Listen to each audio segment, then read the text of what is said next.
I am such a huge fan of the Evil Dead movies. They just kick so much ass. Halloween is fast approaching, and with it comes the newest proper entry in the series, Ash vs. Evil Dead, which I gotta say is... looking good. Looking sweet. So, I thought to myself, what better time is there for me to discuss games based on these films? This month, I'm going to review 3 different Evil Dead games, starting with Evil Dead Hail to the King for the original PlayStation. The game was released in America on December 4th of 2000. It was developed by Heavy Iron Studios and published by the now-defunct THQ. Heavy Iron Studios are still around, primarily making Disney Pixar games, that one Family Guy game, and most recently the Wii and Wii U ports for Disney Infinity. Hail to the King is actually a continuation of the story, taking place after Army of Darkness. For the uninitiated, the series stars Bruce Campbell as Ashley Ash Williams. Things tend to go well for him. Oh no! No! No! Now, I'm not going to bore you with all the gory details. Short version, Evil Book unleashes unspeakable horrors, shit goes down. If you haven't seen the films, do yourself a favor and take the time.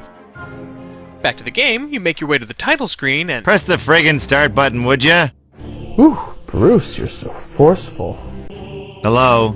Press the button. You keep going like that, I am never gonna press start. Come on, today. Yeah, you tell me what to do.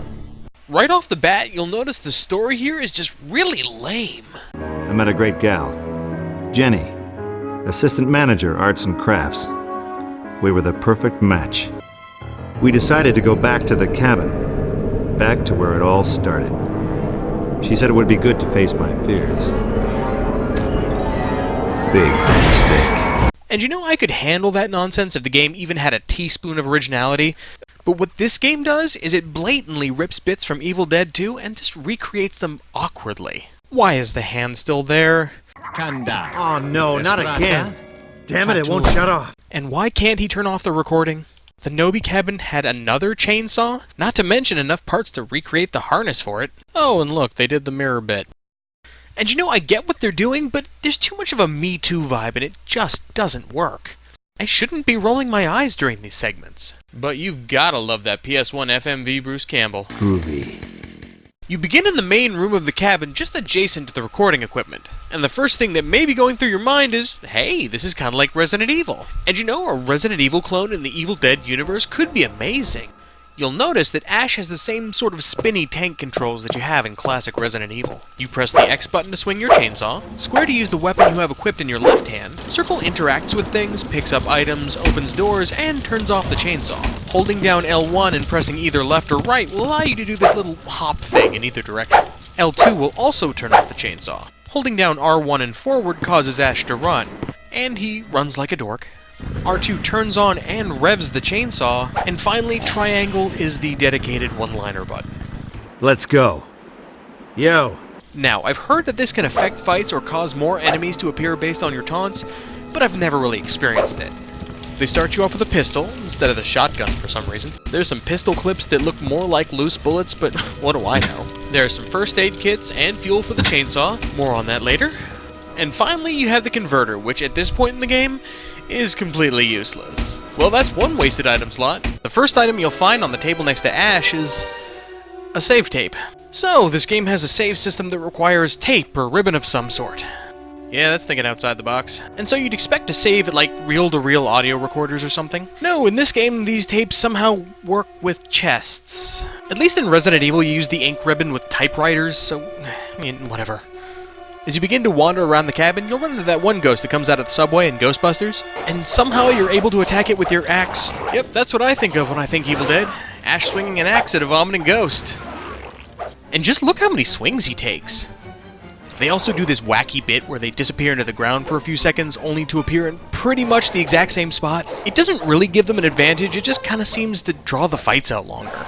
And the combat's just really stiff and awkward. Luckily, at this stage in the game, enemies all seem to drop health kits. And while this is a major survival horror no-no, in this game, I doubt I'd be able to get anywhere without being able to heal after nearly every fight. And it quickly becomes very apparent that these ghosts have no intention of leaving you alone anytime soon. You can't seem to go but a few steps without another one spawning and doing that exorcist puke at you. Or just making your life difficult in general. Using the chainsaw makes life a bit easier, but you have a limited time to use it because of the whole fuel mechanic thing. And even with a full tank of gas, it only lasts about 30 seconds. So a lot of battles will have you wailing on enemies with your chainsaw, cutting it off quickly when they disappear, turning it back on when they reappear, and then repeating the whole process. It just ends up feeling like busy work. When using the chainsaw, you'll occasionally get the opportunity to skewer most enemies on the end of it. This allows for a finishing move that can be done by using your left-handed weapon when they're stunned. Ash will do a one-liner, and then you'll be rewarded with an upgraded version of that enemy's normal drop. I know I keep bringing up Resident Evil, but it's unavoidable when this game is trying so hard to ape everything about it. In those games, you worry about running into enemies because you have limited ammo or limited healing items. It's tense and engaging. It's what made the game scary and why they work in the genre. In this game, you're also worried about running into enemies, but not because they've built any atmosphere or tension. It's more that you just don't want to be inconvenienced by them. Scattered around the various areas, you'll find these red and brown mushrooms. These are used with the aforementioned converter item, but since that does nothing, right now these things do zippity squat. And like in Resident Evil, you can't drop items unless you're at a chest. So of course the problem here is, if you fill up your slots picking up these currently useless mushrooms, you'll have no room left for a key item that you need in order to move the game forward. One of the next areas is this foresty maze place. Now, I only bring this up because, as far as I'm concerned, it's the worst area in the whole goddamn game. Everything looks the same, so it's impossible to navigate, and it's populated by these annoying prancy skeleton deadites who spin at you and then skip away when they feel like you've been bullying them too much. They also seem to hit a bit harder than the ghosts do. And of course these cockmongers won't give you 2 seconds to figure out where the fuck you're supposed to go next. By the end of it, I was just running through the thing while being followed by a parade of gleefully bounding jackasses. Side note, you'll notice that I've been killing ghosts and skeletons exclusively, and yet my weapons are covered in blood to the point where it's dripping off of them. Also, as I've been playing, there have been disembodied voices who say what I think is "join us," but I swear to God, it sounds like they're saying "join us." The game also seems to have quite a few glitches. Oh, most of these are just harmless little visual anomalies. Some of them are...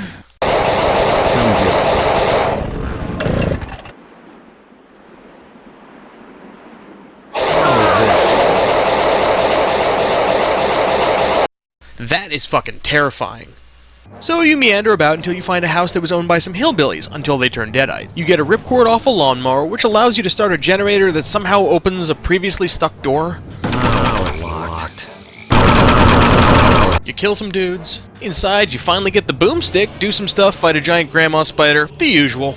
She drops some weed killer that lets you take down a wall of vines that's blocking your way to the next boss. You have a goddamn chainsaw! And that's the general flow of the game. You traipse around and find a thing, and you put the thing into a thing which opens a thing, you fight a boss and get a thing in a save tape, and then you move forward to find the next thing into which you put the new thing. You get the idea. So it was at this point while recording the footage that I decided to save my game in order to take a little break. When I came back and loaded my save, I had somehow gotten wedged between the chest and the wall. I tried absolutely everything that I could, but I could not get free. This only happened once, but it cost me 45 minutes of playtime. Time to start over.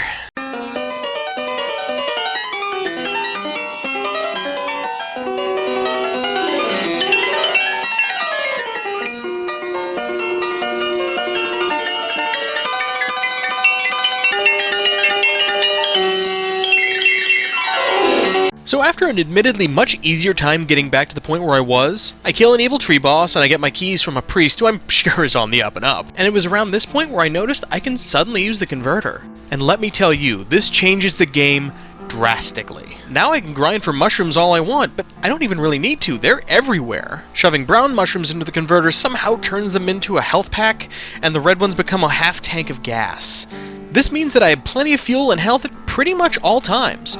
And no, I don't get it, but if it means less aggravation, I'm not going to question it. I take my keys to the car, and somehow touching them to the side causes the whole vehicle to roll backwards and wreck on the destroyed bridge. And you know what? Let me just speed this section up a bit. You fight some other bosses, do some mundane tasks, and you find yourself in the basement of the priest's church, when you're suddenly confronted with Annie from Evil Dead 2. And she has gone full Henrietta on us, complete with head transformations and monkey noises. She even spouts her mother's exact lines from the movie. Someone's in my fruit cellar. Someone with a fresh soul. Someone's in my fruit cellar. Someone with a fresh soul. So you slice her up real nice, and the next cutscene happens. And would you look at that? The priest was Evil Ash all along.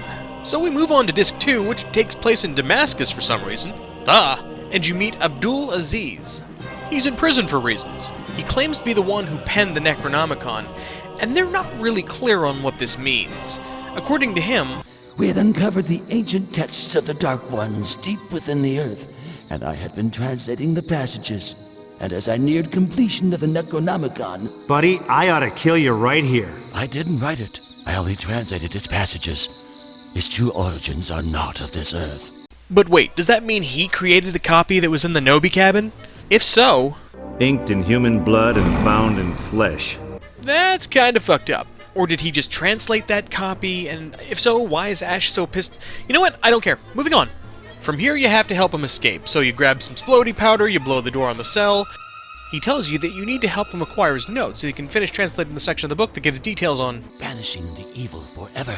And I gotta tell you, this section is a lot less of a headache than the previous one was. Mostly because it's extremely linear and there's a lot less ambiguity on where you're supposed to go and what you're supposed to do. There are a few new enemy types like these robed assholes who are a bit of a pain to put down, and these little jumpy things that are only rarely able to hit me at all. In fact, I was excited later on when they just kept appearing because it meant I essentially was getting free health pack drops. Now, I'm not sure why they're carrying modern first aid kits in Damascus in the year 730, but we're almost done, so I'm not going to question it. So you go down a thing, you pull a lever, you go across a drawbridge, you pull another thing, and you fight a few bosses that are pretty much taken down by you getting right up in their face and wildly swinging your chainsaw. I was able to use the thing pretty much constantly, and due to the converter, I never completely ran out of fuel on Disc 2.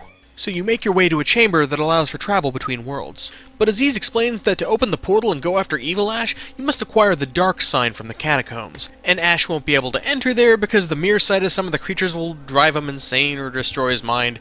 It's bullshit, but I've gotten this far.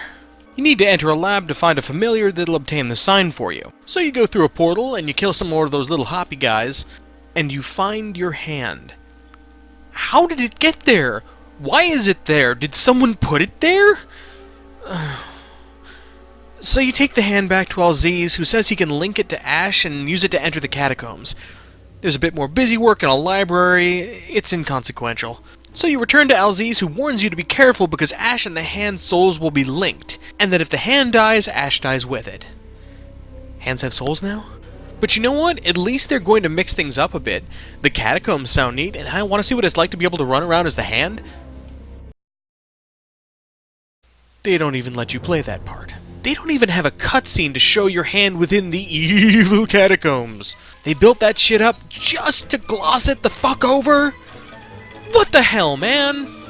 Fuck it. You enter the portal and you face Evil Ash. And he's a goddamn pushover. You kick his ass and he morphs into a what's-it. You have to run around smacking pillars with your melee weapon. After hitting all four, he becomes vulnerable and he stops attacking for a short period.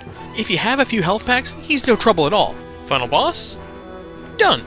So Ash recites the correct passages and forces the evil to be sucked back into the vortex. He hangs on for dear life, even though Jenny's just kinda able to lay on the altar. Ash opens up one more portal to send them home, then this happens. Are we home? Yeah, we're home. Is it me or does it seem a little empty? Where is everybody? Yeah, I don't know. Maybe it's Sunday or something. Oh no. Ash! What the?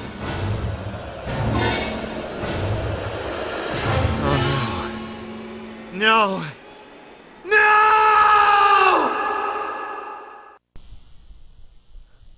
That was stupid! Oh man, was that one lame excuse for an Evil Dead game. I mean, it looks alright in most places, except for those really crappy cutscenes where the in-game models wiggle at each other and talk without opening their mouths, and the game so badly wants to be Resident Evil without even getting what makes those games so enjoyable. I don't know if it's actually trying to be survival horror, but it wasn't scary, or even tense.